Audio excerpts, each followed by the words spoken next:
Bienvenue dans cette séance des clés du réajustement. Et donc, aujourd'hui, on va parler de deux personnes qui m'ont exprimé leurs problématiques et qu'on va essayer d'aller analyser, d'aller proposer quelques pistes d'action en coaching astro-stratégique. Le but ici, eh bien, c'est d'allier plusieurs techniques, d'allier l'astrologie, la profondeur de l'astrologie, les clés métaphoriques qui vont vous permettre d'avoir la bonne technique, la bonne attitude pour arriver au bon état d'être et donc de solutionner, de trouver des solutions à vos problématiques. Et puis, si le besoin s'en fait sentir, des neurostratégies, éventuellement de l'herboristerie, tout ça selon les besoins de chaque personne. Alors on rentre tout de suite dans le vif du sujet avec Agnès qui ce mois-ci nous parle de sa problématique. Agnès, elle a 30 ans, elle exerce dans un cabinet de comptabilité depuis plusieurs années et puis, même si elle aime la stabilité de son travail, eh bien, elle commence à ressentir un petit tiraillement. Sa vraie passion, eh bien, c'est le dessin. Elle pratique ça depuis l'enfance et elle rêve de vivre de cette créativité-là.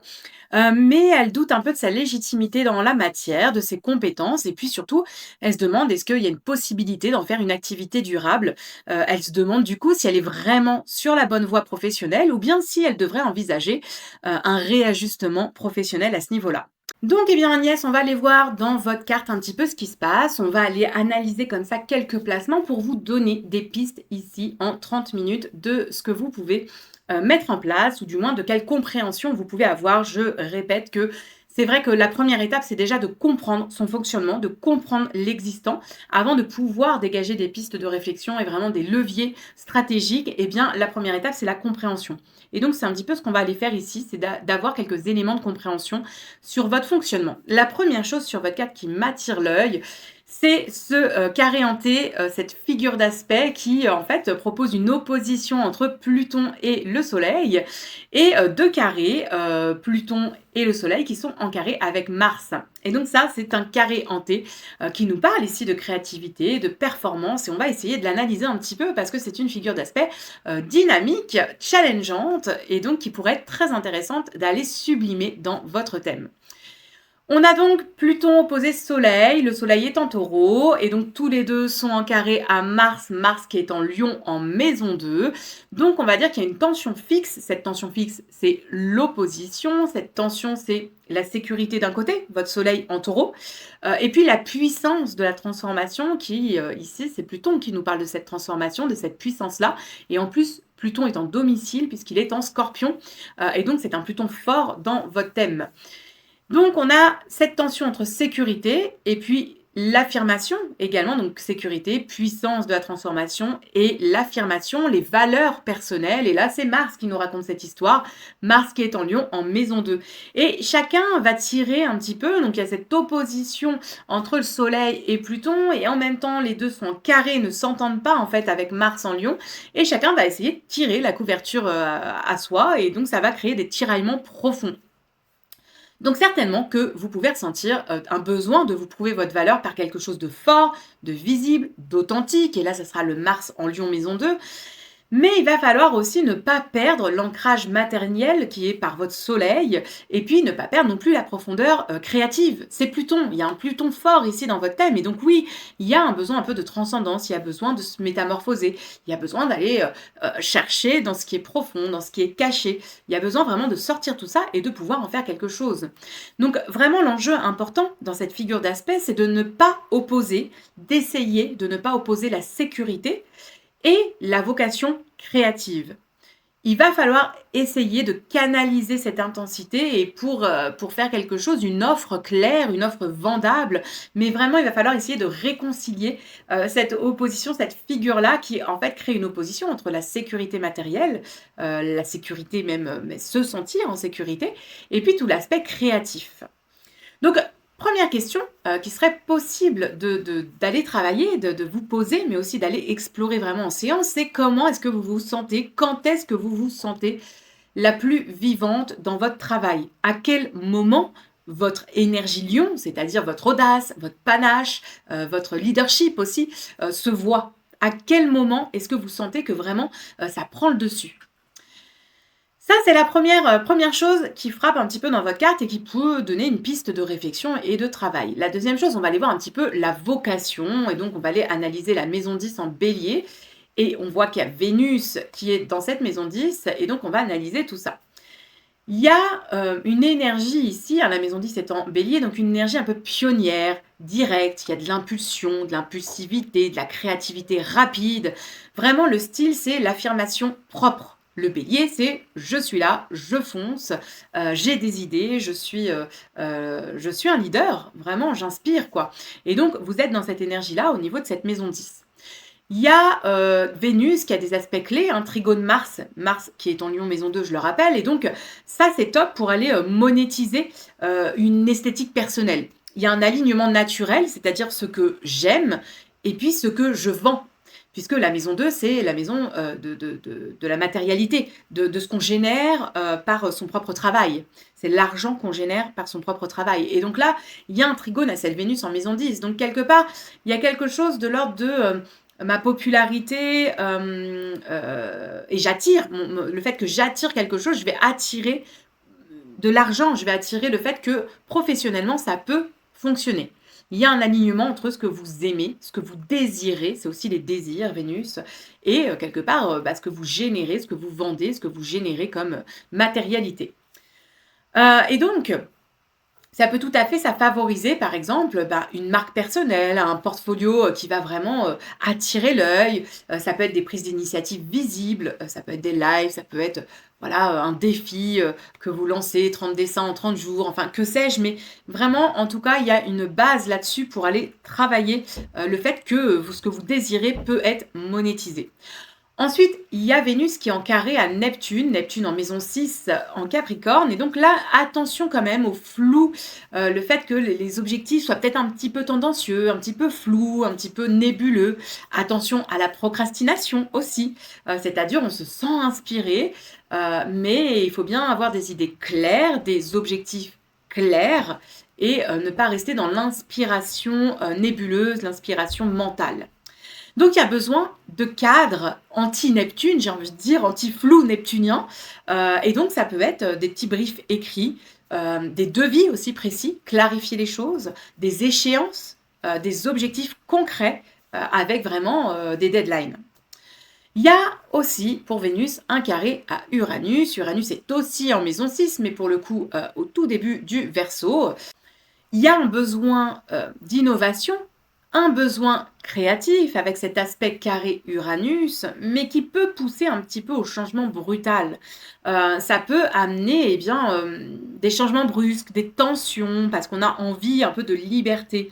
Donc, il faut faire attention à ce que dans le travail, il y ait de la liberté, il y ait un espace de créativité suffisant pour vraiment que vous vous sentiez libre. À partir du moment où il y a ce sentiment un peu d'enfermement, eh bien, ça peut être compliqué. Donc vraiment, l'idée derrière, c'est toujours de se sentir libre de ce qu'on fait, libre d'innover, libre de créer. Et donc, ça peut être des techniques nouvelles, ça peut être des formats digitaux, ça peut être, voilà, en tout cas, des outils innovants et surtout se garder toujours cet espace sans se sentir enfermé. Et puis, Vénus est carrée à l'ascendant et donc là, il y a un décalage entre l'image professionnelle affichée, hein, puisque Vénus est en maison 10, en Bélier, et puis la façon d'entrer en relation spontanément. L'ascendant, c'est ça, c'est comment les autres me perçoivent, comment je rentre en relation avec l'autre. Et il va falloir un peu travailler cet alignement de l'image qu'on renvoie. Ça peut être le code vestimentaire, ça peut être une photo de profil, ça peut être ce que je renvoie, mes mimiques au départ sur le premier contact. Ça peut être aussi la ligne éditoriale, tout simplement, hein. Quelle ligne éditoriale? C'est ce qu'on renvoie quand on est professionnel. Il va falloir vraiment refaire le point sur ça, ou faire le point, ou construire ça vraiment de façon très étayée, parce que ce carré, Vénus carré à l'ascendant, eh bien, il y a quand même un décalage entre l'image professionnelle et puis finalement ce qu'on renvoie à l'extérieur. Donc il y aura, à mon avis, un petit travail à faire à ce niveau-là sur qu'est-ce que je renvoie, mais surtout, qu'est-ce que j'ai envie de renvoyer. Et à ce niveau-là, quand on parle de la maison 10, eh bien, on pourrait tout à fait se dire, puisqu'il y a ce côté aussi leader avec le bélier, eh bien, on pourrait se dire, pourquoi pas créer des infographies pour les comptables, des infographies financières, et ça pourrait tout à fait être un pont naturel finalement entre la compta et le dessin, c'est-à-dire mettre en image finalement ce que vos clients pourraient expliquer en chiffres, et bien le faire en image. Ça pourrait être des identités visuelles, hein, pour les cabinets de finance, de compta, les illustrations pédagogiques. Ça pourrait être aussi dans des sprints un peu créatifs, hein. Le bélier, il aime l'urgence, il est vraiment dans l'impulsivité, l'impulsion, donc ça pourrait tout à fait répondre à des demandes vraiment express, et cetera et cetera. Donc avec ce bélier-là, il y a quand même de l'endurance, attention à la surcharge, hein, parce qu'il a tendance à être partie prenante pour tout faire. Donc en effet, il y a une je pense, une forte impulsion, au niveau professionnel, un fort leadership, mais et puis une forte attractivité avec cette Vénus, hein. On dans le milieu du travail, on passe bien, on est plutôt bien apprécié et cetera. Donc c'est un point positif. Par contre, attention avec le bélier parce que, il faut rester quand même sur des projets, pérennes.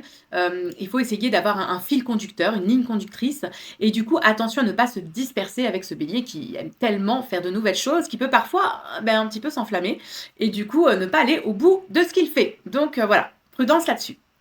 On va aller voir un petit peu maintenant la créativité de la maison 5. Et là, la maison 5, elle est en Scorpion.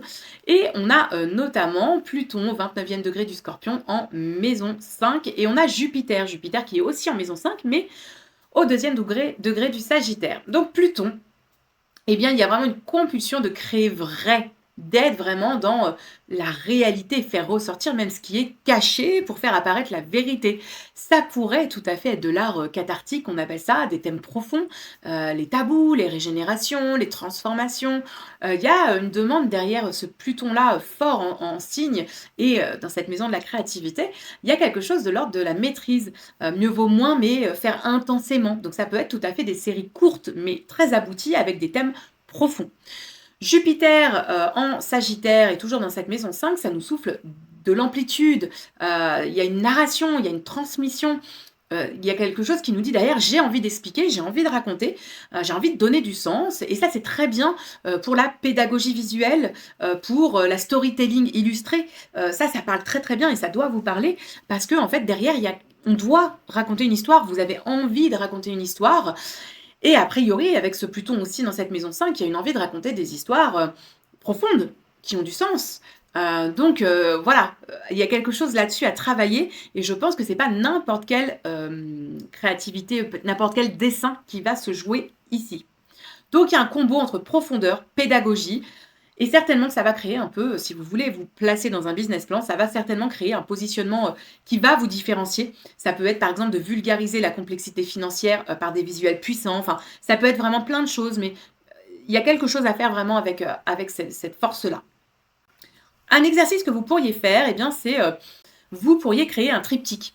3 affiches, et vous iriez travailler par exemple un concept comptable complexe expliqué en une image. Vous reprenez un projet comptable, par exemple, ça peut être un projet comptable d'un de vos clients, et vous mettez ce projet comptable eh bien, dans un triptyque. Essayez, ça peut être super intéressant et de voir justement comment vous arrivez finalement à manier cet art avec toutes les forces que vous avez. Vous pourriez aussi faire une série qu'on pourrait appeler série Pluton, 5 dessins avant, après, donc la transformation finalement d'un process ou la transformation d'une entreprise. Je ne sais pas, ça pourrait être un client à vous qui a changé d'activité, qui a agrandi et qui est passé, je ne sais pas, qui a investi 200 000 euros pour faire reconstruire un bâtiment et que du coup, il a pu faire une autre marchandise, enfin, que sais-je. Et du coup, eh bien, vous créez cette série Pluton, à l'image de Pluton, c'est la métamorphose, c'est la transformation. Eh bien, 5 dessins avant, après, pour que ça illustre ce changement, cette transformation finalement de votre client. Et c'est là où c'est intéressant parce que ça pourrait très bien être dans, je ne sais pas si vous êtes en cabinet de conseil de gestion ou si vous faites vraiment purement que de la compta, mais ça pourrait tout à fait, si vous êtes conseiller de gestion, ça pourrait être d'aider le client justement dans son processus ou même d'ailleurs dans ses dossiers, dans le dossier pour aller argumenter auprès d'une banque pour avoir un prêt, d'avoir ces dessins-là en fait, d'avoir les dessins le avant, après, avec des dessins très punchy, très avec cet Uranus, etc. Enfin voilà, faire preuve vraiment de transformation et que ce soit visuel pour le client et peut-être même pour les prestataires du client. Et puis, vous pourriez aussi faire un petit exercice capsule Jupiter. Ça peut être 3 mini tutos illustrés sur un sujet compta, par exemple. Et donc ça serait plutôt dans l'énergie de Jupiter qui est l'enseignant. Donc ça serait, je fais 3 mini tutos sur un sujet compta. pour faire un cours de compta, mais ça, c'est vraiment des exercices, hein. C'est pour, je ne dis pas que vous devez en faire votre activité professionnelle, mais ce sont des exercices pour vous approprier et mêler déjà cette créativité avec ce que vous faites actuellement. Et essayez de voir s'il n'y a pas des opportunités, finalement, que les 2 se rejoignent. Donc ça pourrait être, une capsule Jupiter, maître enseignant, à faire qui serait très intéressante. On va voir maintenant, le travail au quotidien et là, c'est la maison 6 qu'on va aller observer, hein. Je ne vais pas rentrer dans tous les détails, mais ça donne des petites pistes. La maison 6 est en Sagittaire, on y retrouve Neptune en Capricorne au 25e degré et conjoint Uranus, on l'a déjà dit, qui est en Verseau, mais en maison 6 également, à la toute fin de la maison 6. Et donc ici, eh bien, en Sagittaire, il y a un besoin de liberté, besoin de rythme, de variété, d'exploration, et donc dès qu'il va y avoir une routine trop stricte, eh bien, ça peut être compliqué, il va y avoir un sentiment un peu d'étouffement. Donc au travail, il y a, besoin vraiment de liberté. Donc je ne sais pas si vous en avez actuellement. La comptabilité, ça peut être un petit peu, cadré, un petit peu trop cadrant, donc à voir comment vous vous y retrouvez dans tout ça, mais peut-être que c'est cadré, mais qu'en même temps, vous avez de la liberté dans votre organisation de travail et dans ce cas-là, c'est parfait, ça répond aux critères. Neptune en maison 6, eh bien, je l'ai dit, il y a un risque de flou organisationnel, ça peut être un peu des dilutions, des retards, des suradaptations aussi aux clients, hein, c'est-à-dire que je vais essayer à tout prix, de m'adapter aux clients et du coup, je peux me perdre un petit peu dans tout ça. Il peut y avoir des flous. Qu'est-ce que j'ai envie? Qu'est-ce que j'ai besoin dans mon travail? Et là, ça va nécessiter vraiment de vous poser. C'est quelque chose qu'on peut aller aborder aussi en coaching astrostratégique, en séance complète, d'aller voir un petit peu vraiment rentrer dans les détails de quoi j'ai besoin, quelles sont mes compétences, à quoi j'aspire, qu'est-ce que j'aime dans la vie, à quoi je passe le plus de temps, et cetera, et cetera. Uranus, eh bien, nous dit qu'il y a des besoins d'outils innovants, de process agiles, de changer souvent, la manière de faire et donc ça, eh bien, c'est quelque chose à prendre en compte et vraiment que vous devez, avoir en tête. Donc avec tout ça, avec tout ce qu'il y a dans cette maison 6, on pourrait se dire qu'il pourrait y avoir un peu des semaines thématiques, où vous allez définir, le lundi, je fais de la prospection, le mardi, jeudi, je fais de la production, le vendredi, je fais mon portfolio, enfin peut-être mettre quand même un rythme, même s'il y a besoin de variété, s'il y a besoin, de liberté, n'empêche que la variété, c'est tout à fait compatible avec le fait qu'il y ait quand même un rythme. Vous pouvez très bien vous mettre un planning différent chaque semaine, par exemple. Mais il va falloir, parce que ce Neptune en maison 6 peut un petit peu brouiller les pistes. Donc c'est intéressant quand même d'avoir un rythme. Ça peut être aussi, des brefs contrats, anti-Neptune, anti-flou neptunien, donc quels objectifs et je les écris, je les relis régulièrement, les livrables, les étapes, les limites et cetera et cetera. Et puis le bloc Uranus et donc là, peut-être de façon hebdomadaire, ça peut être, je teste un outil cette semaine, je teste une technique et cetera. Vraiment je me laisse une part de créativité. Alors toutes les semaines, tous les mois, à vous de voir, mais je me laisse un temps, de créativité, dans mon planning. Ensuite, il y a un petit peu le monde intérieur qu'on va aller voir et donc vous avez une lune en Scorpion, en maison 4 qui est opposée Soleil, conjonction à Pluton, trigone à Saturne. Cette lune Pluton, eh bien, même si elles ne sont pas dans la même maison, il y a quand même une lune Pluton et donc il y a une certaine intensité émotionnelle. Profondeur dans le lien maison-création, puisque la maison 4, c'est la maison, le foyer, et puis la maison 5, la création. Donc l'inspiration vient du très intime. L'inspiration, elle va venir finalement de votre intimité, de votre foyer. Il y a besoin un peu d'un espace, d'un atelier sanctuarisé, de se sentir chez soi. Il y a vraiment cette idée d'avoir ce besoin de se sentir dans un petit cocon. Et que la créativité va venir étroitement du foyer. Donc c'est voilà, très intéressant. Ensuite, il y a cette opposition au soleil. Et donc, il y a un tiraillement entre la vie privée, la lune, la vie privée, et finalement la visibilité. Et peut-être qu'il y a une certaine peur à aller travailler sur le fait d'être vu, tel que vous êtes réellement. Là, ça serait intéressant d'aller travailler sur vos croyances limitantes, d'aller creuser ça, s'il y a vraiment cette peur-là, ce stress, cette angoisse, d'aller travailler sur ce qui se cache derrière, et peut-être d'aller, explorer des choses, pour dénouer, cette partie-là de cette opposition au soleil. Et enfin, il y a un trigone Saturne, donc là, c'est un véritable ressort de stabilité, qui est disponible pour vous. Et donc si vous êtes dans un cadre doux, eh bien, vous allez, pouvoir, tenir. Moi, ce que je vous dirais par rapport à ces placements-là, à votre lune et ces aspects de votre lune, je vous dirais que vous pourriez tout à fait, faire un petit rituel d'ouverture et de fermeture d'atelier. Par exemple, quand vous commencez à créer, Faites-vous un petit rituel d'ouverture pour, ça peut être une bougie, ça peut être, je sais pas, une phrase à dire, ça peut être un moment de respiration en conscience, enfin, ça peut être plein de choses, mais vraiment un rituel qui va ouvrir la séance de créativité et de même qui va fermer cette séance de créativité pour refermer le livre et se dire: «OK, là c'est bon, j'ai fermé, je passe à autre chose». Ça va protéger aussi tout ce qui est votre système nerveux, ça va canaliser Pluton.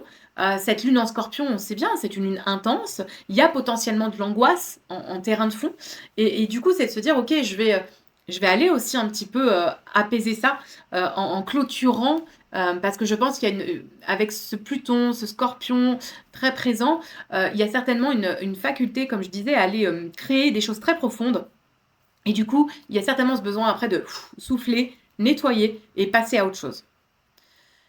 Hem, donc si je devais faire un peu une synthèse, sur ce qu'on a vu là, une synthèse professionnelle, eh bien, ça serait intéressant de faire le pont entre la compta finalement, et la création, la créativité et rien que dans votre positionnement, vous pouvez déjà faire ce pont-là. Ça pourrait, comme je l'ai dit, illustratrice ou data designer pour la finance.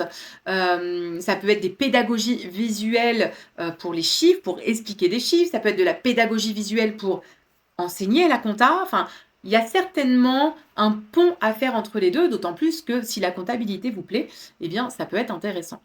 Ce qu'on peut faire pour, aller voir, un petit peu est-ce qu'il serait bon pour vous, de vous réorienter, eh bien, ça serait de faire 3 clés métaphoriques. Alors, est-ce qu'il est bon pour Agnès de se réorienter professionnellement? Pour aller vers le dessin, bien évidemment. La première clé, c'est une femme qui a un panier en osier et qui met ses œufs dedans et qui chantonne en même temps qu'elle ramasse les œufs des poules et elle chantonne et donc il y a une bonne récolte, hein, elle a plusieurs œufs, voilà et elle les met dans son panier. Je la décode tout de suite. La première clé, c'est la technique à utiliser donc a priori, eh bien, c'est la récolte. Il faut récolter, organiser. Les œufs, c'est aussi le savoir, la connaissance. Donc, il faut récolter de la connaissance, aller ramasser la connaissance, aller se saisir de la connaissance qui est à disposition ou que vous avez, autour de vous et peut-être que c'est déjà ce que vous avez fait ou ce que vous êtes en train de faire. Voyons la deuxième clé maintenant. La deuxième clé, c'est une personne qui tond la pelouse, enfin, en fait, elle est dans son jardin, la pelouse est très, très haute, mais quand je dis très, très haute, elle fait 1,50 m et plutôt que de tondre la pelouse justement, elle prend un rouleau, les rouleaux pour, tasser même quand on sème, je sais plus comment ça s'appelle, enfin, elle prend un gros rouleau pour tasser et en fait, bien, elle passe sur l'herbe, elle la tombe pas, elle écrase l'herbe pour l'aplatir et du coup, c'est assez vite fait, elle passe son rouleau, ça aplatit l'herbe et nickel, l'herbe ne la gêne plus, elle voit bien. Dans, cette clé-là, donc l'attitude, hein, l'attitude à adopter, eh bien, c'est qu'on ne coupe pas ce qui a été fait. Si elle avait pris la tondeuse, il y avait l'idée derrière de faire du propre, de couper, pour que ça repousse après. Là, c'est finalement de faire avec l'existant. L'herbe est haute, elle me gêne, bah, je l'aplatis, mais en fait, je ne vais pas la couper. Donc, il y a certainement quelque chose, à faire avec l'existant, de ne pas couper ce que vous avez fait jusqu'à présent. Donc il y a quelque chose et c'est là où je parlais de pont, et c'est vrai que c'est plutôt ça qui ressortait. Je pense qu'il y a vraiment un pont à faire entre les 2 et que c'est peut-être pas, si, blanc ou noir. Il y a certainement quelque chose à mêler entre les 2 pour ne pas repartir totalement à zéro, ne pas couper ce qui a été fait, ce qui a déjà poussé. C'est de se dire: «Bah non, ce qui a poussé, je peux peut-être, faire de la place, et que ça me gêne pas, voire même que ça me serve, en fait». Et donc voyons l'état d'être du coup, la dernière clé qui est l'état d'être et l'état d'être découle toujours des 2 premières clés. Donc si je récolte, la connaissance, si, je fais avec l'existant sans vouloir couper, sans vouloir, supprimer des choses, j'arrive à cet état d'être qui est une personne qui monte dans une montgolfière, va dans les airs et donc elle a une vue magnifique sur le paysage. Elle regarde le paysage et elle voit, finalement, tout le paysage d'une façon qu'elle n'avait jamais vue. La montgolfière, c'est pas anodin, c'est-à-dire que si vous arrivez à faire ça, eh bien, vous allez pouvoir vous envoler, vous allez pouvoir prendre de la hauteur et la montgolfière, c'est aussi un peu une sensation, même si on n'est pas libre parce qu'on est dans la dans la nasse, je crois que ça s'appelle. Mais en tout cas, on a ce sentiment de liberté parce qu'en fait, on prend tellement de hauteur qu'on se sent un peu à l'extérieur finalement, de la vie sur terre. C'est-à-dire qu'on voit les choses de haut et qu'on a l'impression d'être au-dessus de tout. Donc je récapitule, la question c'était: est-ce que c'est bon pour vous? Est-ce qu'il faudrait vous réorienter, vers, le dessin?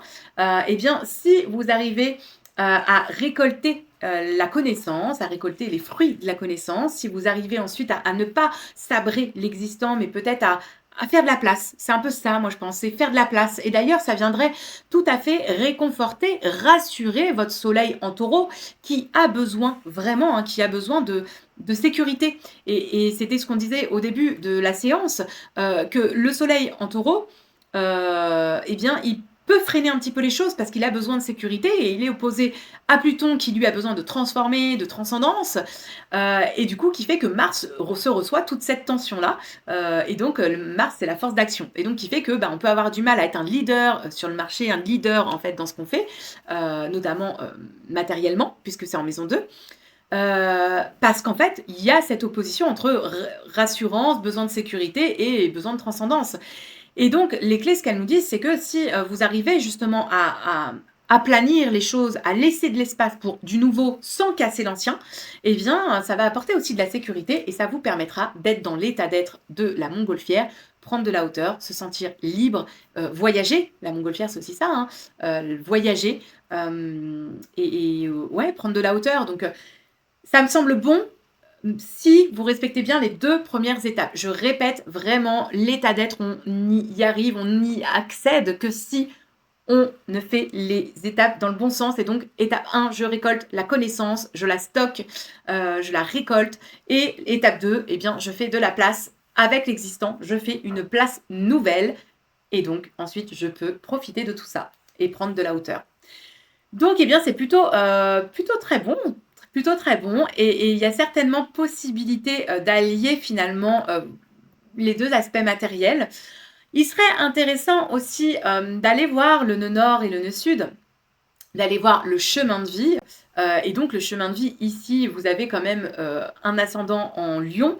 Le Lion, du coup, sa planète, c'est le soleil et le soleil est en Taureau. Donc on nous parle ici aussi de, oui, de besoin de stabilité, besoin de matériel,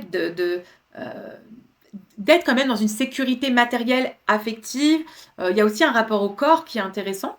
Et puis, vous êtes un peu plus dans cette énergie puisqu'il faut dans le chemin de vie, il faut se détacher du signe d'avant qui est le cancer. Et donc, c'est quelque part, je dois laisser tomber mes émotions. Je dois prendre un peu de hauteur sur mes émotions, sur le côté émotionnel, sur le côté aussi besoin de faire un clan, besoin d'être rassuré par un clan pour pouvoir pleinement prendre mon envol vers le lion et donc être un leader. Le lion, dans la savane, il est inspirant pour les autres, on a envie de le suivre et donc eh bien quelque part, ouais, on a certainement envie de vous suivre aussi, quoi. Et pour être ce leader-là, inspirer les autres, eh bien, je vais un petit peu me départir de ce côté émotionnel.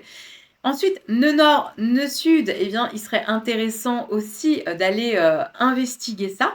Le nœud sud ici est en taureau, le nœud nord du coup est en scorpion. On vous demande ici, je fais un résumé, mais il serait intéressant d'aller voir beaucoup plus en détail en séance. On vous demande ici finalement de laisser le matériel, de laisser la sécurité, ce qui n'est pas simple puisque un soleil en taureau quand même. Et donc ce nœud sud, on vous dit, ok, vous avez connu ça dans les vies antérieures, vous êtes arrivé avec ce karma-là de j'étais dans des vies très sécures, matériellement, j'avais ce qu'il fallait, j'étais pas dans le manque.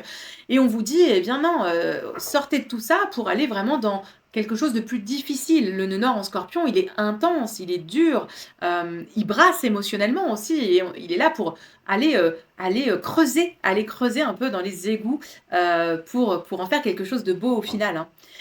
Ce qu'on a exploré aujourd'hui, eh bien, ça vous donne déjà des pistes concrètes, une compréhension aussi, quelques pistes de réflexion à vous tester sur ce que j'ai dit sur les projets pour lier les deux.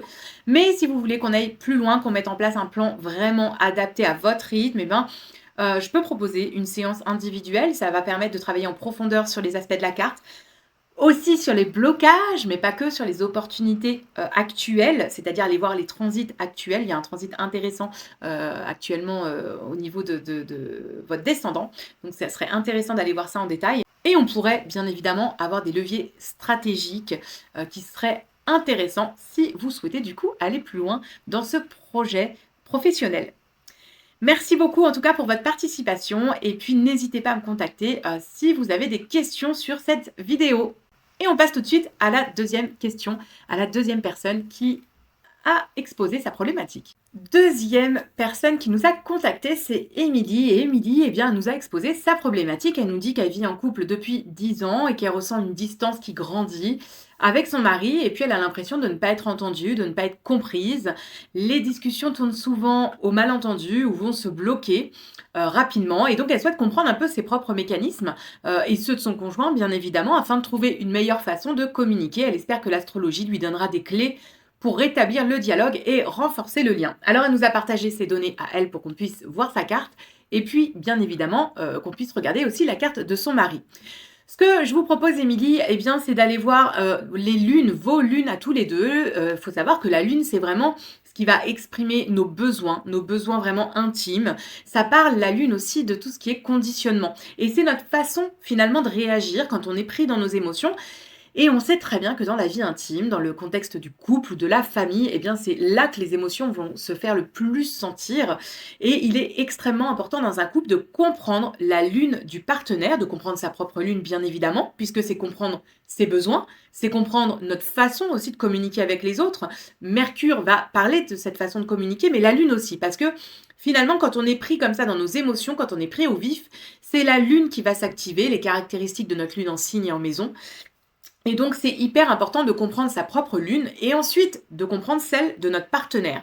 Parce que si on commence à communiquer et que les émotions commencent à arriver, que ça commence à être un peu effusif, eh bien, si on ne comprend pas le mode de fonctionnement de son partenaire, si on ne comprend pas ses besoins, eh bien, la discussion va être vouée à l'échec. Donc, vraiment, dans l'idée, c'est quand j'ai un message hyper important à faire passer à mon partenaire, c'est d'aller sur son terrain.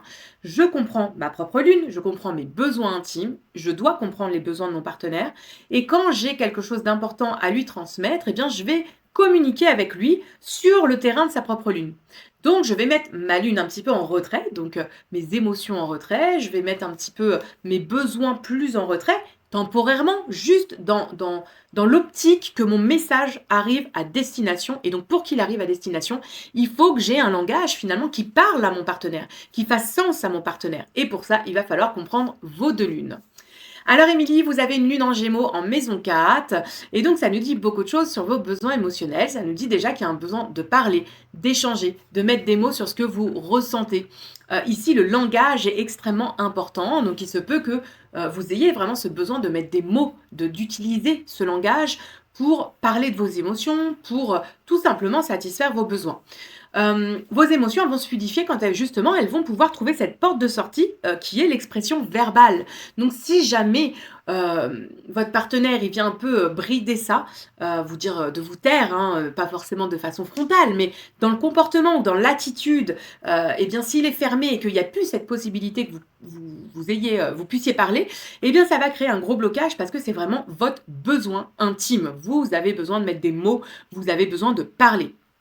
Et puis en maison 4, eh bien, cette lune, elle touche à vos racines, elle touche à la famille, elle touche au cocon, aussi à la sécurité intérieure. C'est une lune ici en domicile de maison et donc c'est une lune vraiment très importante.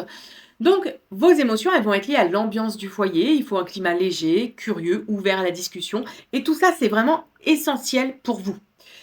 Cette lune, elle est conjointe à Jupiter, elle va donner une envie un peu d'expansion, c'est-à-dire que vous allez avoir besoin d'espace, vous pouvez aussi avoir besoin d'apprendre, de rire, de partager des idées au quotidien.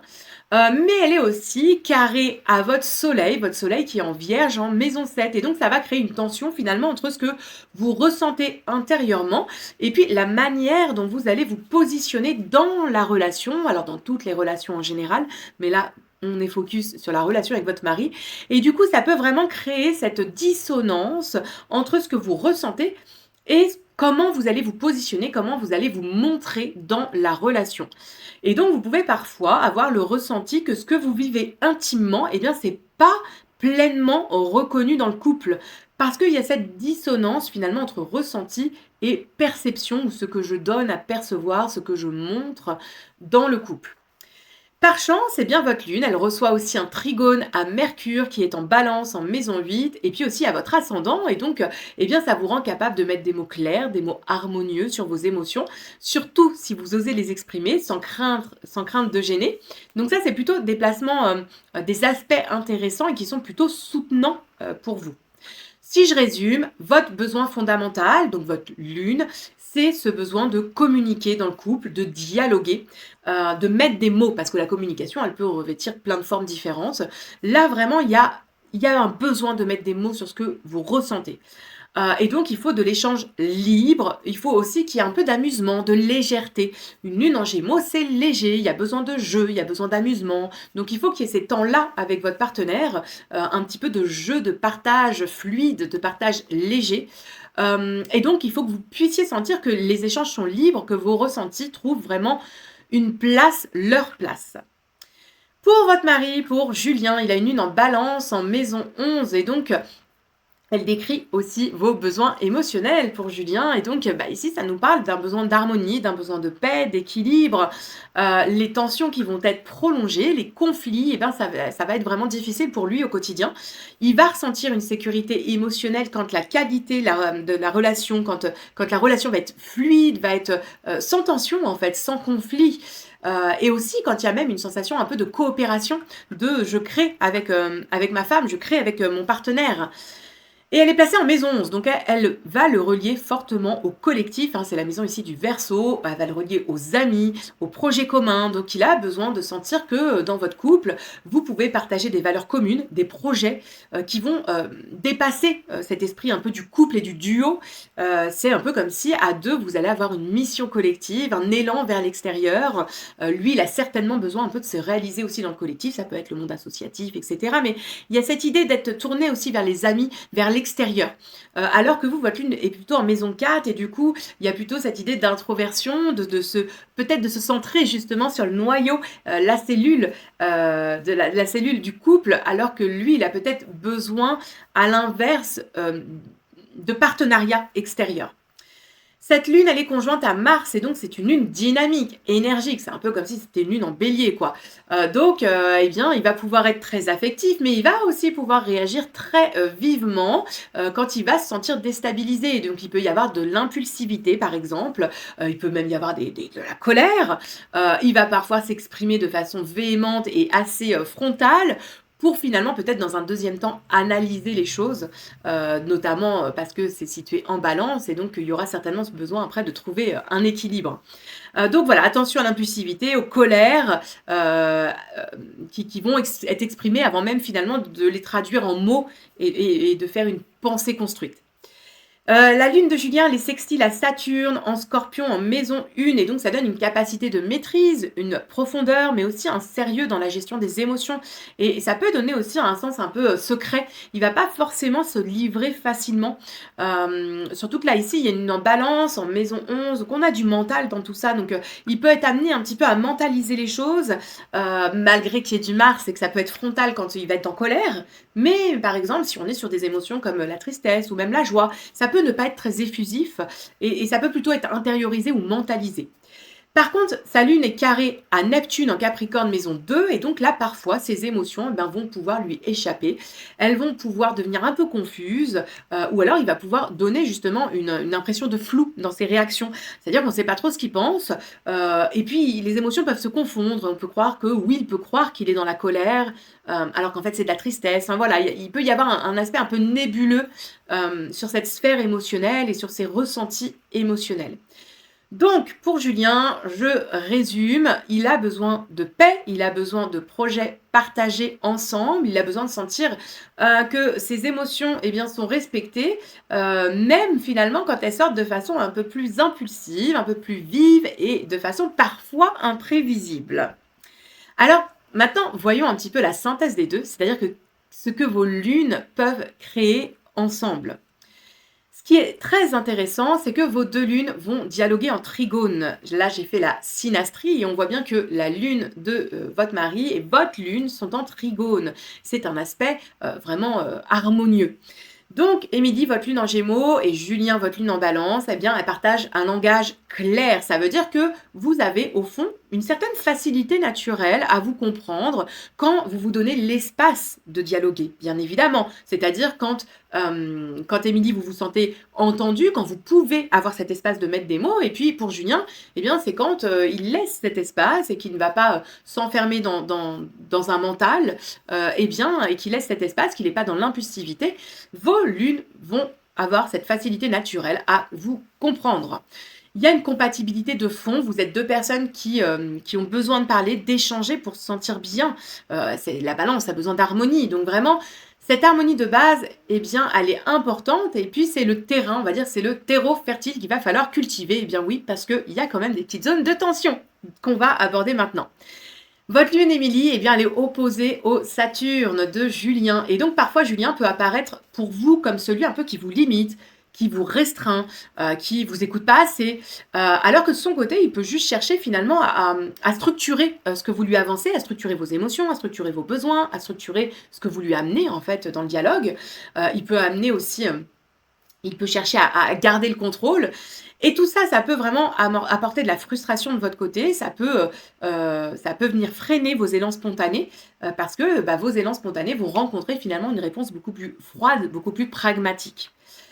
La lune de Julien, elle est opposée à votre Mars en bélier. Et ici, c'est une zone de réactivité forte, c'est-à-dire que Julien, il a besoin de paix, sa lune en balance. Mais votre Mars en bélier eh bien, peut réagir parfois de façon tranchante. On y retrouve ici le côté pulsionnel, le côté spontané du bélier. Et donc, vous allez pouvoir réagir de façon directe, parfois trop brusque pour lui. Et ça peut créer des petites flammes de conflit si vous ne canalisez pas parfois cet élan. Donc, si on en revient un petit peu à Julien, Julien, on a vu, hein, il a cette lune conjointe à Mars qui nous fait une lune bélier finalement. Et vous, eh bien, votre Mars en bélier tombe sur sa lune. Donc, ça, vous êtes en miroir. C'est-à-dire que ce que vous allez parfois ressentir, et vous devez déjà le ressentir, que parfois il est frontal ou qu'il est impulsif, qu'il va se mettre en colère assez facilement et que finalement, ça vient freiner votre envie de dialoguer avec lui, bien, dites-vous que de son côté, il va ressentir la même chose puisque sa lune est opposée à votre Mars en bélier. Donc, c'est exactement le même mécanisme de communication. Et donc, vous avez tous les deux le même défi. Pour pas parler d'effort, vous avez un défi là, un engagement à porter qui est de faire attention à vous canaliser quand vous ressentez quelque chose, à ne pas être trop frontal, à faire attention à ne pas blesser l'autre. Et puis, la lune de Julien, elle est carrée à votre Saturne et à votre Uranus en Sagittaire maison 11. Et ici, on va avoir des frottements finalement dans vos visions à long terme. Julien, lui, peut ressentir eh bien, que vous allez le bousculer trop vite, que vous allez essayer un peu d'aller trop vite dans les cadres établis, de casser les cadres établis, que parfois vous cherchez aussi trop de nouveautés. Et ça peut venir vraiment l'insécuriser, le mettre en difficulté. Donc, si vous avez quand même une base d'harmonie réelle, on est bien d'accord là-dessus, il va falloir aller dompter vos réactions instinctives, on parle ici Mars, Saturne, Uranus, qui viennent parfois créer du bruit, parfois couper la communication entre vous deux, clairement. Donc, troisième étape, eh bien, comment est-ce que vous pouvez communiquer au quotidien ? Vos zones de force, vous êtes tous les deux des lunes en élément air et donc le dialogue est possible, c'est même votre clé de réconciliation. Donc le dialogue, on va dire que c'est la base et c'est ce terrain-là, dites-vous en fait déjà, ça peut vous aider ça, dites-vous que vous êtes fait pour communiquer. Vous avez tous les deux ce besoin de communiquer parce que vous êtes dans l'élément air, tous les deux. Donc c'est un plus. Vous pouvez transformer chaque tension en discussion parce qu'au fond, parler, ça va vous soigner tous les deux. Ça va vous faire du bien. Ça va répondre à votre besoin. Votre couple aussi, il a une vraie ressource, c'est sa capacité à se relier aux émotions, aux idées. Donc, si vous choisissez de parler régulièrement, vous pouvez rétablir l'équilibre très vite. Par contre, si vous rompez la conversation, si vous rompez le dialogue pour un temps incertain, il va être peut-être difficile de revenir. Les zones de défi. les zones de défi, on en a un petit peu parlé, c'est que Julien, il va avoir tendance à fermer, à contrôler les choses quand, les émotions vont le bousculer et donc ça peut vous donner, Émilie, le sentiment de ne pas être entendu. Donc ça, c'est la première zone de défi et il va falloir faire attention à ça, de ne pas fermer le dialogue pour Julien, de rester ouvert et vraiment de prêter attention à écouter votre parole, à écouter ce que vous avez à dire avant même de venir vous contredire. Et puis vous, Émilie, eh bien, vos réactions sont directes. On a vu ce Mars en Bélier qui va venir un petit peu confronter la lune de Julien. Et donc, ça peut venir heurter vraiment cette recherche d'équilibre dont il a besoin. Et lui, il a besoin de diplomatie, il a besoin de douceur, il a besoin de ne faire qu'un avec l'autre, donc avec vous. Donc, vos deux cartes montrent que si vous laissez les non-dits s'accumuler, eh bien, ça va devenir assez rapidement un terrain explosif. Quelques pistes concrètes. Vous allez pouvoir mettre en place un rituel de parole. Alors on sait bien que les quotidiens sont très chargés, que souvent on rentre, on est fatigué de la journée, que le soir, eh bien c'est pas forcément le meilleur moment qu'on a pour aller parler avec l'autre parce qu'on est fatigué et puis qu'on a encore des choses à faire à la maison. Donc se dire, eh bien peut-être commencer par une fois par semaine, on s'accorde 20 minutes. Mais c'est 20 minutes hors du temps. C'est pas le petit dialogue du soir, ça s'est bien passé ta journée où en fait on n'écoute pas vraiment la réponse de l'autre. Ce sont un peu des phrases toutes faites, des phrases de politesse qui participent à l'équilibre du couple, néanmoins, mais qui ne sont pas réellement des temps d'écoute de l'autre. Donc là, on va se dire, eh bien, on se pose un rituel hebdomadaire, 1, 2 fois, 3 fois, à vous de voir ce qui est possible de faire. Et pendant 20 minutes, vous allez vraiment écouter l'autre. Vous allez pouvoir parler en premier. Émilie, ça peut être intéressant que vous commenciez. Et Julien va écouter sans interrompre. Donc, même quand il y a des émotions, et vous verrez que c'est un exercice qui est vraiment pas simple à faire, c'est de se dire, je ne coupe pas l'autre. Et vous vous faites des temps de parole. Par exemple, c'est 5 minutes chacun. Vous vous accordez 20 minutes, 5 minutes vous, 5 minutes Julien, 5 minutes vous, 5 minutes Julien. Et puis, la fois d'après, ça peut être Julien qui démarre. Vous verrez que c'est vraiment pas facile de ne pas interrompre la personne qui nous parle pendant 5 minutes. Et le but même, c'est de presque pas se timer, c'est-à-dire c'est que vous puissiez finir tout ce que vous ayez à dire. Et quand vous avez fini, vous vous arrêtez. Et Julien peut à ce moment-là vous dire tu as fini de dire ce que tu avais à me dire. Vraiment de planter le fait que, ok, est-ce que j'ai bien tout entendu? Est-ce que tu as pu t'exprimer? Et vous validerez, et si ce n'est pas le cas, vous continuerez ce que vous aviez à dire.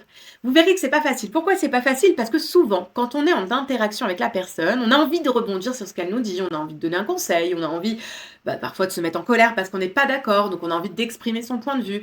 Et c'est vraiment important dans une communication, dans une écoute active, de ne pas couper la personne. Et parfois, on a aussi peur, on se dit, mais si elle parle 10 minutes, je ne vais pas me rappeler de ce qu'elle m'a dit. Mais c'est pas grave, la personne, elle a juste besoin de parler et vous vous rappellerez de ce qui est important pour elle que vous vous rappeliez. Et vous allez rebondir généralement sur finalement la dernière ou les 2 dernières phrases qu'elle va dire. N'essayez pas, en fait, quand on est pleinement dans l'écoute, on ne doit pas essayer de se dire, ah, ça, faut que je le retienne parce que je vais en parler après avec elle. On doit être vraiment dans l'écoute active. Je suis dans le moment présent, j'écoute ce que la personne me dit et du coup, quand elle a fini de parler, eh bien, je verrai ce qui se présente à moi, ce que mon cerveau a analysé et ce que mon cerveau me donne ensuite comme dernière information. C'est lui qui fera le tri et il décidera de ce qui est pertinent à ce moment-là. Donc vraiment, on se détache de l'après parce que la plupart du temps, eh bien, on est dans ça. On est dans ça, on est dans l'après, comment je vais rebondir, qu'est-ce que je vais dire à la personne, comment je vais capter l'info qui est importante dans ce qu'elle m'a dit. Et du coup, ça, c'est pas de l'écoute. C'est pas de l'écoute active. On n'est pas pleinement dans le moment présent. Le but ici, c'est que vous soyez dans ce moment présent. Donc, vous parlez en premier, Julien écoute, il vous interrompt pas, et puis ensuite Julien parle, vous allez écouter sans répondre, et vous allez comme ça partager une chose positive ou peut-être quelque chose de négatif, mais en tout cas, il faut finir sur quelque chose de positif de votre journée pour clôturer vraiment ce temps de parole. Et donc ce temps, ce rituel que vous allez faire 1, 2, 3 fois la semaine, eh bien c'est un espace à vos lunes d'air sans que Mars, sans que Saturne ne vienne couper le dialogue, ne vienne mettre des limites, ne vienne un petit peu casser l'autre. Deuxième piste concrète, c'est de nommer vos émotions plutôt que d'être dans le reproche. Par exemple, je me sens seule quand tu ne me réponds pas, plutôt que tu ne m'écoutes jamais. Tu ne m'écoutes jamais, il y a le tu, on va accuser l'autre et c'est vrai que dans, le relationnel, on va plutôt essayer de parler de ce qu'on ressent. Alors on peut ressentir, de la colère, on peut ressentir du rejet parce qu'on a le sentiment que l'autre ne nous écoute pas. Mais on va le verbaliser, dans ce sens-là. «Je me sens seul quand tu ne me réponds pas». Voilà, c'est très important parce que vos lunes finalement à tous les 2 sont des lunes sensibles. Elles sont sensibles à la forme, mais elles sont sensibles au fond. Donc et en même temps, vous avez tous les 2 des aspects qui font que vous pouvez être impulsifs. Donc vraiment, ayez ça en tête de ne pas blesser la l'une de l'autre et donc faites attention à vos formulations. Donc parlez, nommez vos émotions plutôt que de nommer, et de, cibler des reproches. Troisième action, créer des projets communs. Et là, vous allez aller sur le terrain de la maison 11 de Julien. Partager une activité, partager un objectif à deux, un engagement extérieur, ça va nourrir la lune balance de Julien, ça va sécuriser aussi votre lune en gémeaux, en maison 4, qui aime bouger, qui aime apprendre, et qui aime apprendre, mais tout ça en étant sécurisé dans ce foyer. Donc, créer des projets communs, ça va être extrêmement important. Ça peut être avoir un rôle associatif, ça peut être, avoir un engagement tous les 2, faire quelque chose, une action tous les 2. Mais vraiment avoir des projets communs, c'est très important. Quatrième zone, que vous pouvez aller explorer, quatrième piste concrète, ça serait d'anticiper les zones de crise. C'est-à-dire que quand Julien sent que sa patience sature, eh bien dire: «J'ai besoin de me poser avant de te parler. J'ai besoin de me poser avant qu'on prenne un temps de discussion». Même si ce rituel, il a été programmé, même si c'est le jour du rituel, eh bien alors il faut pas non plus le reporter au lendemain ou sur surlendemain parce que là, pour le coup, c'est ça peut être mal vécu. Mais c'est se dire: «Eh bien là, j'ai besoin de me poser avant vraiment de rentrer dans la discussion. Je vais peut-être, aller faire une marche». Alors il a une balance, donc il doit être certainement un petit peu créatif. Peut-être qu'il peut aller, faire un peu de peinture, de dessin, que sais-je encore et se dire: «OK, je vais faire ce petit temps-là, je vais prendre 15 minutes pour moi et on décale si tu veux bien le rituel et on se rejoint dans 15 minutes, une fois que, je me suis posée». Et puis vous, quand vous sentez que votre Mars, est en train de monter, eh bien, c'est de dire: «Je suis trop réactive et je préfère qu'on attende 10 minutes». Et bien évidemment, il va falloir trouver quelque chose à faire pendant ces 10 minutes pour évacuer la tension de votre Mars, parce que sinon vous allez revenir 10 minutes après, bah, il sera toujours autant actif. Donc là, eh bien, ça peut être, assez intéressant d'aller, soit parler, toute seule, ça peut être aussi, avec, comme ça un Mars, assez actif, ça peut être aller bouger, faire du sport, aller marcher. Ça peut être plein de choses. Ça peut être vraiment ce qui va vous permettre d'évacuer les tensions, de un petit peu vous défouler. Voilà, vous apaiser les tensions, qui vont, naître et ensuite, bien évidemment, vous revenez, pour discuter. Tout ça, ça veut bien dire qu'il faut que vous ayez compris votre fonctionnement lunaire, donc compris les caractéristiques de votre lune.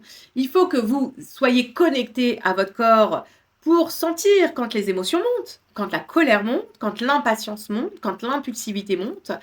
Si vous analysez pas tout ça, ça va être beaucoup plus difficile finalement, à mettre en place parce que le b.a-ba, c'est déjà de voir quand vous allez être dans, vos émotions. Voilà un petit peu ce qu'on pouvait dire sur vos lunes. Bien évidemment, votre couple a vraiment des bases solides. Vous avez une compréhension naturelle, mutuelle. Il y a une vraie compatibilité émotionnelle, et vos tensions finalement, elles viennent pas d'un manque d'amour, mais plutôt d'un décalage de rythme.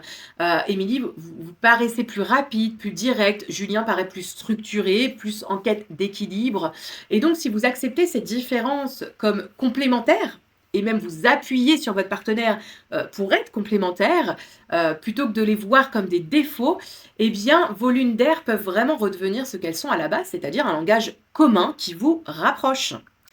Et bien évidemment, ici, je n'ai vu qu'un petit élément, c'est vraiment pour vous donner la base de la compréhension finalement de votre relation, mais surtout la compréhension de vos besoins. Je me suis axée sur vos besoins liés à votre lune, vos besoins intimes et vos conditionnements. Et parce que notre lune, elle s'active dès qu'on est dans les émotions. Et dans le couple, on sait bien ô combien on est dans les émotions assez souvent. Donc vraiment, c'est la base. Bien évidemment, il serait intéressant en séance individuelle, même séance individuelle de couple, d'aller voir la synastrie en détail, d'aller voir quelle zone de votre carte va éclairer la carte de Julien. Et donc, finalement, c'est quelle planète, quelle zone de génie va éclairer un domaine de compétence, de Julien et vice versa. Julien certainement éclaire des zones de votre carte, donc des domaines de votre vie, des domaines de votre personnalité. Et c'est vraiment important de comprendre et d'aller plus loin dans la synastrie, dans la comparaison de vos cartes, dans la superposition de vos cartes natales, parce que cette comparaison vous permet de voir vos points forts, mais aussi de voir vos challenges, vos zones de challenge et de mettre en place des actions au quotidien pour apaiser tout ça et pour faire qu'on devient vraiment un binôme complémentaire extrêmement puissant, extrêmement ressource et moteur pour les individualités que nous sommes. Je vous souhaite en tout cas, eh bien, une belle continuation. J'espère que, cette petite séance de 30 minutes, eh bien, vous a appris, des choses, vous a permis de lever, des leviers stratégiques pour communiquer avec votre mari. Et puis, il peut être intéressant aussi, si vous sentez, eh bien, que, avec cette lune en Gémeaux, vous avez un mental un peu effusif, ça peut être un mental vraiment qui tourne tout le temps, eh bien, on pourrait tout à fait aussi aller voir, un plan, herbaliste, et aussi, travailler un peu sur le métabolisme pour essayer de rétablir tout ça, d'apaiser les hormones de stress notamment, qui sont aussi, eh bien, un point extrêmement fort dans le relationnel et dans la communication aux autres. Quand nos hormones ne sont pas équilibrées, eh bien, c'est tout de suite plus compliqué d'aller équilibrer, notre façon de communiquer, d'aller équilibrer notre relationnel aux autres et ça, on ne mesure vraiment pas l'impact. Donc ça aussi, c'est un travail qui peut être tout à fait fait, en séance, d'aller, explorer, rétablir, faire en sorte que, le métabolisme soit en harmonie et du coup que notre système hormonal soit en équilibre. Je vous donne rendez-vous le mois prochain pour les prochaines clés du réajustement. Je rappelle que quand vous êtes inscrite sur une session, l'inscription ne se renouvelle pas si vous n'avez pas été tiré au sort. Donc inscrivez-vous chaque mois tant que vous n'êtes pas tiré au sort et vous pouvez vous réinscrire volontiers si vous avez d'autres questions.